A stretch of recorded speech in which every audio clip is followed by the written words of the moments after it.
You're listening to Sussex Roundtable, a weekly conversational podcast that provides an inclusive space for debate and discussion around university-related topics, hosted by your student digital media gurus at the University of Sussex.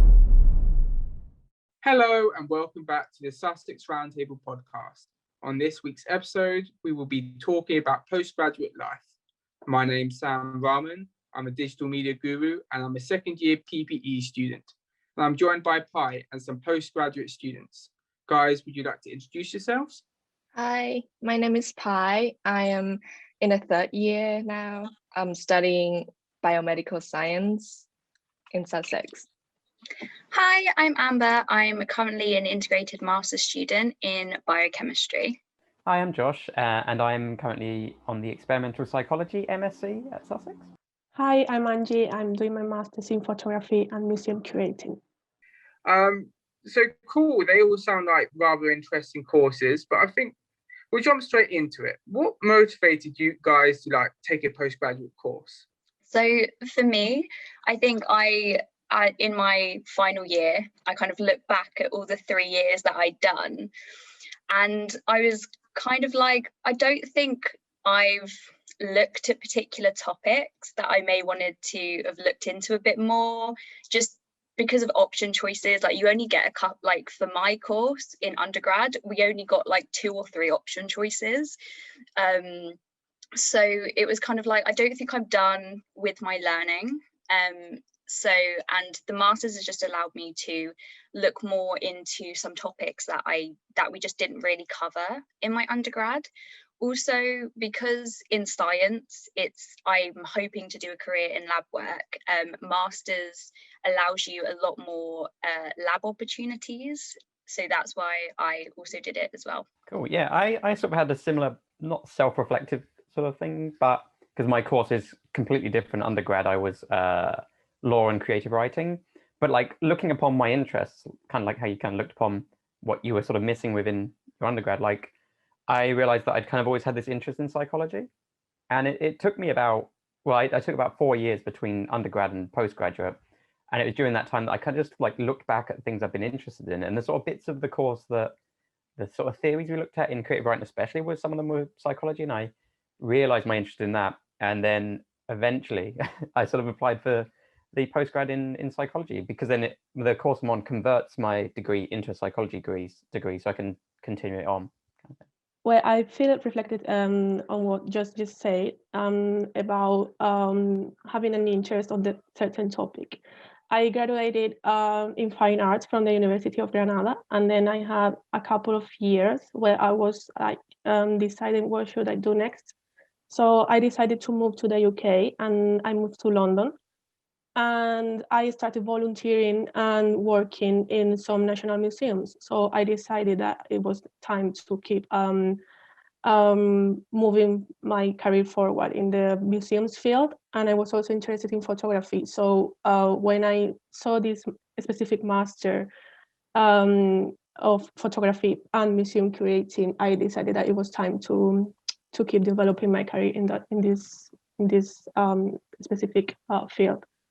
That's very interesting. Like, I feel like everyone always have like a different kind of like motivation or reasons they choose to continue the postgraduate course. So how would you say being a postgrad differs to being an undergraduate? So for me, I found like the one main difference was in the difference in independence. So I think when I was doing my undergrad, all of like the assessments, you were kind of more or less told what you had to do, and you'd be given like reading lists of everything you'd have to read for a particular topic. Whereas with masters, they definitely give you more freedom within topics to read the stuff that you're actually interested in. And it can be super scary. Like when I started my master's and the first assessment was like, okay, so you're doing this presentation on this technique, but you can literally design anything to go into it. I was a bit like, whoa, that's just so scary. But it's actually super helpful because it just allows you to go deeper into the bits that you actually enjoy, especially with science. Like there's so many different routes you could take. So it's really interesting to kind of discover what bits I do actually enjoy reading and what bits where I start to read and I'm like, nah, that's not for me. But yeah, and I found that has been really useful because it is very much like the job world. Like when you go into a job, you are trained, but it's so independent, it's your own work. So yeah, definitely, I can would definitely agree that the sort of freedom we have in postgraduate to kind of find our own interests, even within specific topics, is a big thing from postgraduate that I've noticed so far. I'd also say, like, my own confidence levels when it comes to academia has changed nowadays, which has been great, because looking back on my undergraduate, I can tell myself, well, I did 3 years before and I did well, so, and I've got to this place, which has helped me sort of drive forward within this postgraduate. I know there was kind of like during my undergraduate, there's a couple of stepping stones, maybe second year especially, where you're not sure what's going on, and you're not sure, like, you're at the midpoint and you're like, this could go either way. I either stop or I continue.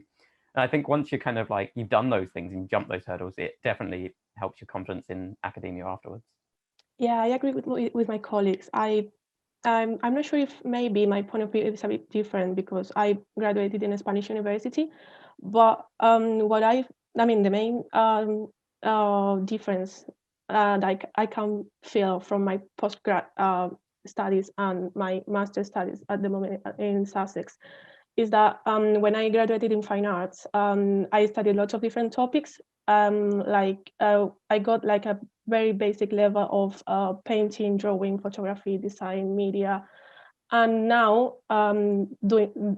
while I'm studying this course, I have the chance to actually learn a more specific topic. So the undergrads gave me the chance to look at different topics and then decide which one do I actually want to specialize in, and which one do I actually want to focus in. I think one of the criticisms of undergraduate courses and even earlier education, like sixth forms and secondary schools, is the education itself isn't that deep in the analysis. It's quite, I wouldn't say flat, and shallow has negative connotations regarding the word, but it feels a bit shallow in its kind of analysis depth. Whereas I can imagine that the postgraduate courses and masters allows you to dig much deeper into kind of subject areas you actually like. So I'm thinking about doing a postgraduate course myself, and I think that would be one of the main things that I'd like about it. But I think this kind of leads us into the kind of department of what do you enjoy about the postgraduate student experience? I know we're in lockdown and all, but there must be parts of it you still like. Yeah, so for me, one of the main differences I found for me anyway, on my course between undergraduate and postgraduate is just with the postgraduate courses, they're generally in science just a bit smaller cohort. So, and I found that we also have more like interactive learning, so like seminars and tutorials and things, whereas in undergrad it was very much like it was literally all lectures more or less. So it's nice to be able to be in these interactive learning spaces with your other course mates, because I feel like I've gotten to know them so much better and also gotten to know what they're interested in as well, because I think it's so easy as a student to be like, okay, so this is what I'm interested in, and this is what I don't like. But I think it's so interesting to hear what other people are interested in, because sometimes I'm like, oh, I would hate doing that, but it's really interesting to hear that they're super interested in that. And also just more opportunities to try different things. Yeah, definitely. Like when you get a postgraduate, everyone is much more sort of passionate about different subject areas because you're able to dive in stuff. So it's really cool to see all the different like things that I've never heard of or never considered. I'm like, wow, that's like, I hadn't even thought of that point of view, but everyone's sharing it. It's fantastic. Which is also helped by the fact that a lot of, especially my cohort, people come from different degrees and different experiences anyway.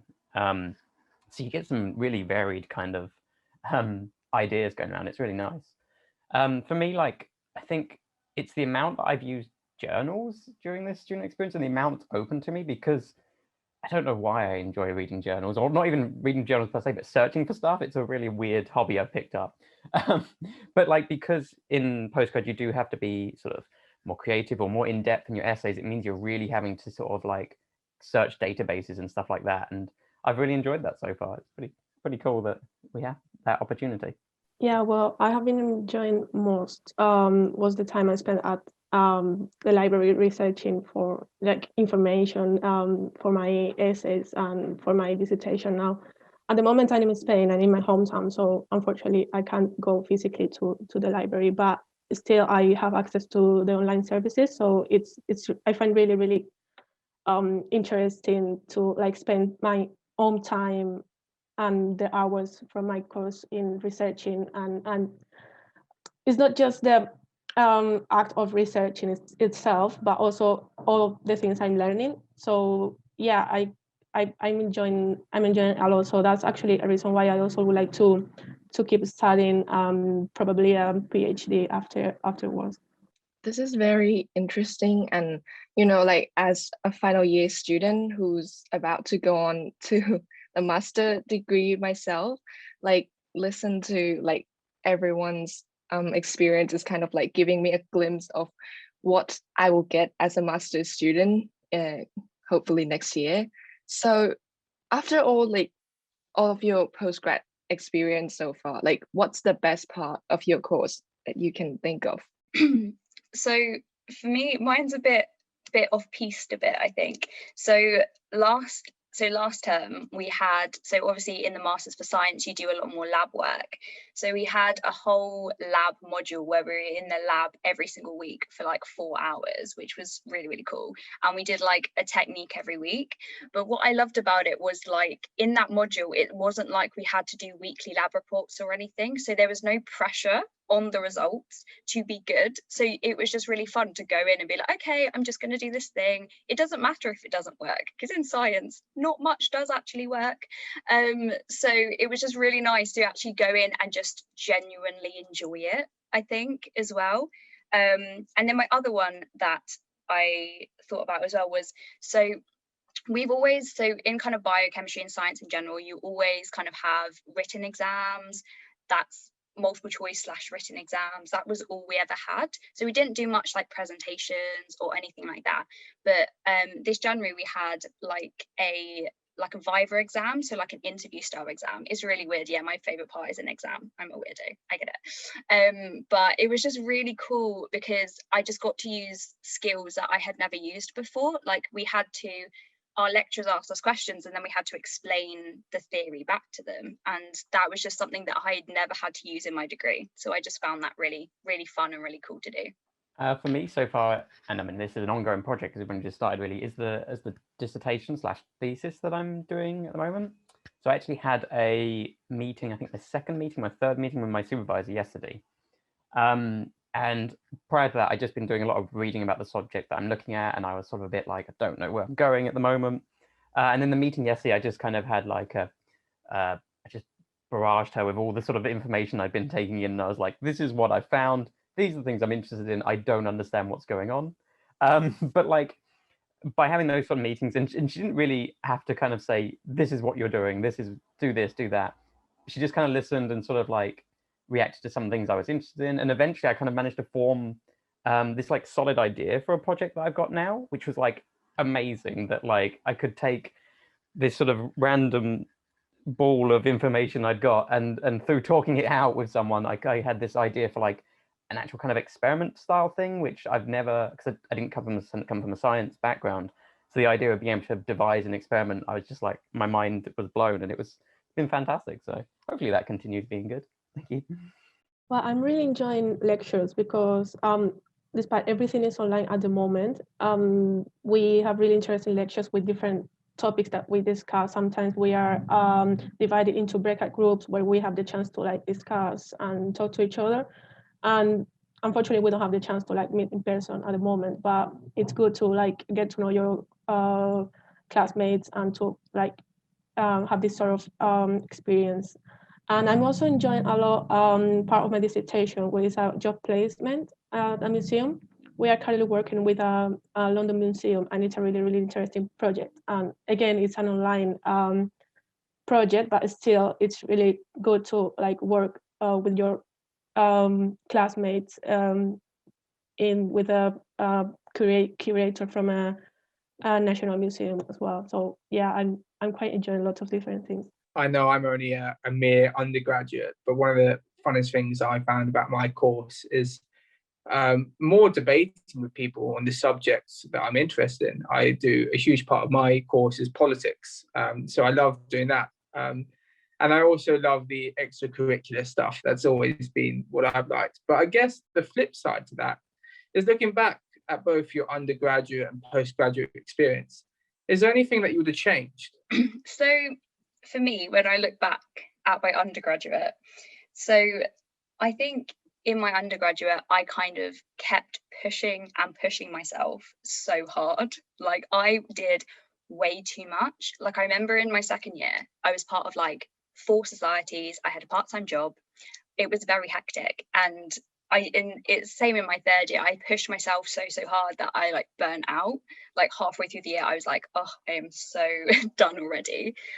So I think I would have given myself a bit more time to breathe and be like, it's okay to take a day off, because it is okay. You need to look after yourself. Self-care is a real thing.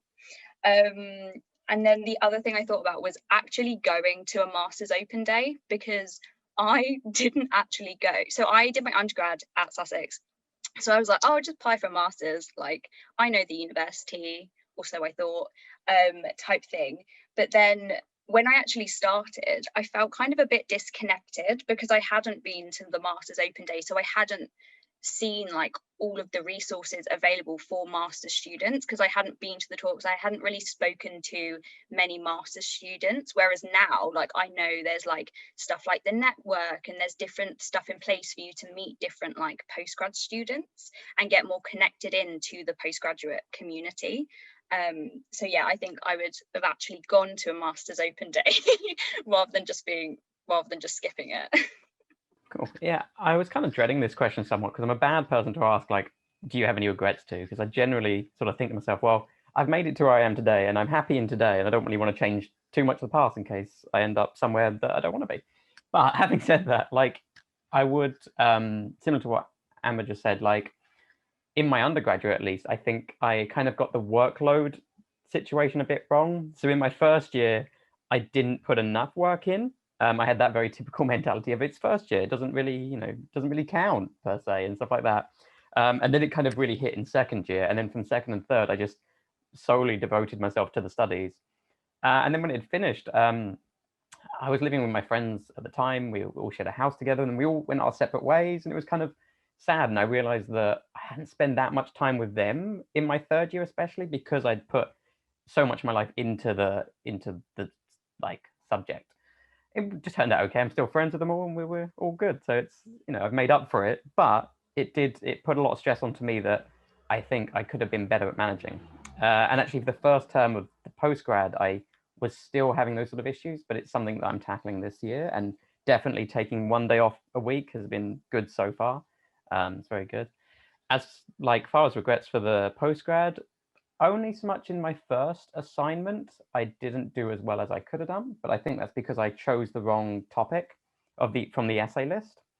And I mean, that's part of the learning sort of process. I'd been out of answering essays for about 3 years, so I kind of forgotten that even though a subject may look cool or something that appeals to you about it, unless you are completely comfortable with the topic, you should sort of be a bit more wary of it. And so I think if I'd done it again, I'd probably choose a different subject that I was more confident in. I could know all the aspects. Yeah, I agree, and I think I have learned from my undergrad experience, because I basically spent so much time studying and working. I didn't let any time to myself to as Amber said before, to have a day off. So it's funny because when I started my postgrad course last September, I got so excited about starting in a new university. The student experience was different from the student experience you have in general in Spain. So all the societies, team sports, events, I was like, okay, I want to do everything, because my master is full-time, so I'm just going to be here 1 year. And after a couple of weeks, I realized that was that was impossible. And I was like, okay, learn from the past. You can't have everything, just choose a couple of things and stay with it. And that's what I did. And thankfully I've learned from my previous experience, and I'm now I have time to do other sort of things as well. Yeah, this is good because like looking back at my second year, I've already regretted like some of my decisions already. Like just like all of you, I pushed myself too hard. I was very into the study, and I think I'd say like I have a very, very bad like time management, because I keep studying like the whole week. Like I don't take a break. I didn't take a break on weekends. I always like study on like Saturday and Sunday, and eventually like becoming like very tired and just looking at like other people's life where like they get to take a break, they get to go travel, they get to relax, and I was just asking myself like why didn't I get that? And I think it's very important to kind of like having a good time management and taking a break, get some rest, and I think everything's going to be better, like physically and mentally as well. But I also want to attend like Masters Open Day, as Amber said, but with regard to like the situation right now, I can only attend like the online seminar from different universities. So like that links to like the next question about how has the lockdown affected your studies, and have there been any challenges or unexpected benefits from this? So for me, it's kind of like 50-50. So like last term, my studies weren't really affected at all because we were still able to like go into the lab and have like in-person seminars and things. But this term, so basically the way my course is set up is I was meant to be in the lab so from like January all the way through to June in the lab, whereas obviously because of lockdown that hasn't happened. So that's kind of been affected. Also, I remember in my third year when I was doing my dissertation, me and my housemate used to like do half our day in the library and half our day at home to like switch up the environment. So it was just a bit more productive. Whereas like at the moment, spending like so much time in one space is just so difficult for motivation. Yeah, definitely. And I think as well, the one unexpected benefit of COVID in general is that it's definitely, going off of what I said before, is definitely taught me that I need to slow down because I was doing so much. So it just kind of taught me to slow down, taught me that self-care is important. And that now I find I have a lot more like time and energy to put into my course because I'm not rushing here, there and everywhere. Yeah, so for me, like the most affected thing is just the social side of it, and I'm not talking just about going out and meeting people in general, but like the fact that we don't have lectures and seminars in person. Although like overall the experience of watching a lecture in person or online isn't that much different, it's the things that come with it that you don't really think about so much. So like going for a coffee after a lecture with your friends and stuff like that, or like again just not being in the same place, like Amber said. Like at least if the lecture halls are open, you're leaving your room and you're going somewhere new. It's it's a new experience. So I think that kind of, although I haven't had an issue with lectures or seminars being online, like not being able to go out and see people has been an issue. But that also brings unexpected benefits, like the fact that all the lectures are recorded has actually really helped, and especially if they are recorded on Panopto, because you're able to actually pause and rewind live lectures, which is really handy. I have a tendency to just completely zone out at random times and won't even realize I've done it until about 5 minutes later. So it's been handy to kind of then be able to go back and then sort of rewatch again while the lecture's still going on, so you're not feeling like you're too asynchronous. And it also has meant that like there's less options to do stuff right now, which is bad, but it has meant that I'm focused on my studies and also focused on spending time on my own or on things that are okay. Because otherwise, if I was going out and going to places, there's time used up in getting there in general anyway as well. So you're kind of losing a lot of time when you're going out. So it's good to be able to force to focus on things. Yeah, I totally agree with the fact that it's affecting our social life. it's about these small things that you don't realize you have till you lose them. So yeah, it's really hard when you think about it, but it's also affecting me in a way that, for example, I'm currently in my hometown at my parents' house. I never thought about studying a master's at my parents' house because I've been living on my own almost 9 years now. So I came back for Christmas and I'm still here because I'm waiting till the situation gets better. So yeah, I missed being Brighton, doing things there, and having a sort of student experience sense of. So yeah, but there are also unexpected benefits. Like for example, during the first term, when some of my modules were blended, you had the chance to go on campus or to stay at home. At the end of October, I got a sprained ankle, so I wasn't able to go to uni. So it was good to have the chance to still attend to lectures from home.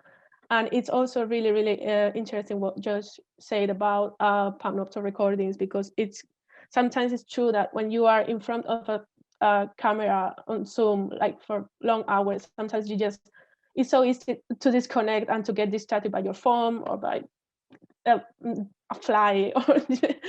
So it's really good that when you have the chance to like rewatch the lecture.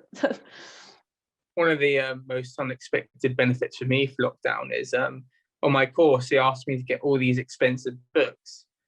And I'm like, you guys know I'm a student, right? Like, I don't really want to buy all these books and just not eat, which is effectively what would happen. But then I realised I live right next to the library and they had all the books in there and there are no other students about. So I got all the books from there. So, mate, life hacks, COVID hacks. And I don't know if you've been to the library. Obviously, some of you haven't in the past month, but it's like a ghost town, which is great in some respects and a bit daunting in other respects. So, have you been getting involved in any uni societies, and how hard is it to fit these activities around your course? Now, I know we have been in lockdown, but I think there are still some uni societies operating online. So yeah, I have actually been getting involved with societies. I love societies. Like I said, in my second year, I was like part of 4. I love them. So this year I got involved with Waves Cheer and Dance. So shout out to any Waves out there. And also I also did like a little group thing with the Christian Union, which is kind of nice, like once a week catch up with like people. And it's been quite good because it's been still being able to go on over lockdown. Even like the dance, it's like we've been learning it over Zoom, which isn't the easiest, I must tell you, because everything is mirrored. So it's like someone moves their arm, like the left arm, and it's like, no, it's the right arm. And it's very, very confusing. Like many Zoom could be like, what arm are you on? What leg are you on? So yeah, but it's so great. It's honestly been like one of my lifelines throughout lockdown, is just like these small like bits of contact with, and also bits of contact with normality as well. It feels a bit more normal than just like doing nothing. But to be honest, I haven't actually found it that hard integrating like the societies with my uni course, because again, in masters you kind of get more free time. I say free in quotation marks because it's like more time like that isn't timetabled in, so you have more freedom to kind of manage your own time. So and also a lot of the society events are in the evenings, which is when I don't tend to do work anyway. Like past a certain time my brain turns off. So also with that time management you can kind of like factor in when societies are, if that makes sense. But yeah I don't know, I in my undergraduate I was a big societies person. I was in a couple of in about 4 or 5 in my first year, and then I ran a couple in second and third year. But unfortunately I've kind of neglected that side this time at postgraduate for a variety of reasons. The course I'm on at the moment, it is quite intensive, especially lecture times. There's quite a few lectures in like every week. It's mainly because it's a conversion course, so they can tend to be a bit intensive. And by the end of the day, like I usually do have that kind of Zoom fatigue that everyone talks about. So it's been hard to kind of motivate myself to do that. And also on top of that, I'm just a masochist. I've ended up getting 2 part-time jobs, which is like online part-time jobs through the uni, which has meant that if I do have evenings free, sometimes I'm working on them. But I've kind of enjoyed that. But yeah, I haven't actually engaged that much with societies, but I've seen there's quite a lot going on, which is, it's been nice to see it's happening. The School of Psychology actually do sort of, they're very good about putting events on. So I have been sort of going to some of those as well. They do sometimes have a crafternoon, or they'll have kind of like discussion talks. And there was actually a murder mystery at Christmas. So like, even though I'm not going to like the society socials, the School of Psychology has actually put on quite a few things that's been good to go to. Yeah, that's really cool. I remember when I moved to Brighton at the beginning of September, after spending the summer in Spain, I had to self-isolate for 14 days. So I basically spent these 14 days looking for information about university, about societies, and I got overexcited about everything. And I started joining Discord servers and following Instagram accounts. So I sort of see what they do, like Video Game Society, LGBTQ plus society, Star Wars Society, and they do so many different things, and so like really interesting activities, playing games, watching shows, watching movies. But as I was saying before, yeah, I think I joined too much of them, and I got overwhelmed. And when I have some free time, I always have something to do with my friends. So unfortunately, I didn't have the time to do as many things with societies as I like to. But yeah, I'm still on the Discord servers of these societies, having a look at what they do. And a couple of weeks ago, they did this inter-societies fair that was really interesting, because they use this platform where you join in, like using a small avatar of yourself, and you have the chance to like talk to each other, and it was really interesting. So it's good to see that societies and students are like finding a way to engage with each other, despite we cannot do it physically, like in person. Well, this is interesting. I don't know how many times I've said interesting on this podcast, but it's very interesting.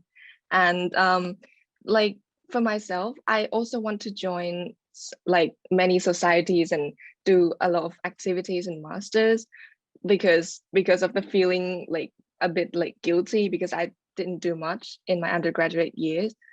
But yeah, like I wasn't very sure if I'll be too busy like doing the studies in the masters, like too busy to join any activities. So I think it's nice to know that like it's still possible. So do you plan to do any further study in the future, and why? So if you can't tell from what I've said before, I absolutely love learning. Like, I'm very passionate about education. And so, yes, I will probably go and do a PhD at some point. I'm going to give myself a little year or two off, because 4 years straight is a lot. But yeah, I love to learn. And within science PhDs, it's essentially you're like full-time in the lab doing your own project. And so that is just like my dream. And also I think in the future I want to go into like academia, so like lecturing or stuff like that, because I love to teach. So I think, and then for that you need a PhD. Also I remember last year in the lab, I was with a PhD student, and he made a good point that with your PhD, only you know really exactly what you're doing. So you are essentially the expert at something that no one else is. And I just really love that thought as well. Yeah, I'm already been sort of looking into the courses that I want to do, kind of thing. It's kind of the current existential dread that's going on. I'm sort of torn between a couple of things, like Emma said, I'm tempted by a PhD and the kind of that feeling of being an expert within a topic, and also to grow that topic is really kind of like tempting. And like, because I have had like a big gap between my undergraduate and postgraduate, I'm sort of hopefully I feel like I'm ready to be able to do it after the masters. But I think, yeah, taking that time out I wouldn't be able to do it if I hadn't had a bit of a break from academia.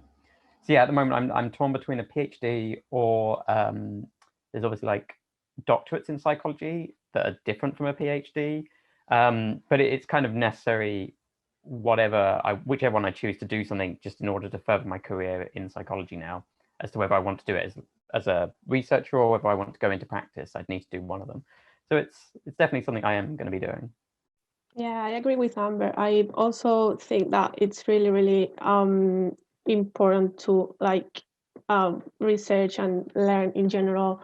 And as a curating student, I would like to keep researching on the colonization of art institutions and culture in general.